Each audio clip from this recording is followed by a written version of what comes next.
কারণ এই বুড়া যেই শালা যেই কটা আছে সব শালারই আলুর দোষ, এই সব শালার সব কটারই ভিডিও আছে।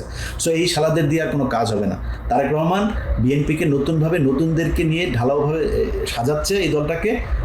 আমরা বিশ্বাস করি যে তারা রয়ের কাছে বিক্রি হয় নাই বা ইচ্ছার বিরুদ্ধে তাদেরকে দিয়ে কিছু করাইতে পারবে না। এবং বিএনপির রাজনীতির সাথে যারা থাকবে, বাংলাদেশের রাজনীতিতে যারা থাকবেন, সবার কাছে অনুরোধ, ভাই টুনটুনির ব্যাপারে সাবধান। আপনাদের কিন্তু এই আলুর দোষ এর কারণে কিন্তু আমরা পুরো দেশের মানুষ সাফার করব। আমরা বিএনপি নিয়ে আমাদের কোনো সমস্যা নাই, আমাদের সমস্যা হচ্ছে ভারত যেন বিএনপিকে গ্রাস করতে হবে। কারণ বাংলাদেশ, আমরা যদি এখন রাজনীতিকরণের দিকে যাই, আমরা -2 এর দিকে যাই, এটাই দেশের জন্য ভয়ঙ্কর বিপদ ডেকে আনবে। অতএব আমাদেরকে বিএনপির উপরে ভরসা করতে হবে।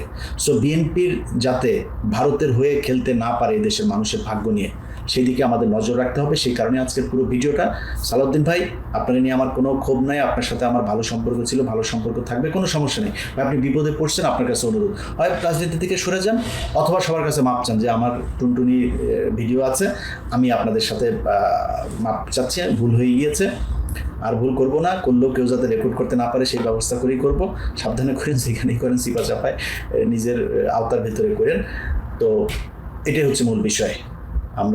আমার মনে হয় বিএনপির যারা সালাউদ্দিনের হয়ে তারপরে আমাদের ছবি দিয়ে ঝাড়ু মিছিল, জুতা মিছিল করেছেন, ভাই আপনার নিয়ে মানে আলোচনা করা, আপনার নিয়ে কথা বলার ওই সময় সুযোগ কোনোটাই নাই, সব বলাও যাবে না। আপনি ভাই ছাগলের 3 নম্বর কা বাচ্চা, আপনি যেটা করবেন ওইটা দিয়ে আমার যাবেও না, আসবেও না, আপনার নেতারাও আপনি বাঁচাইতে পারবেন না।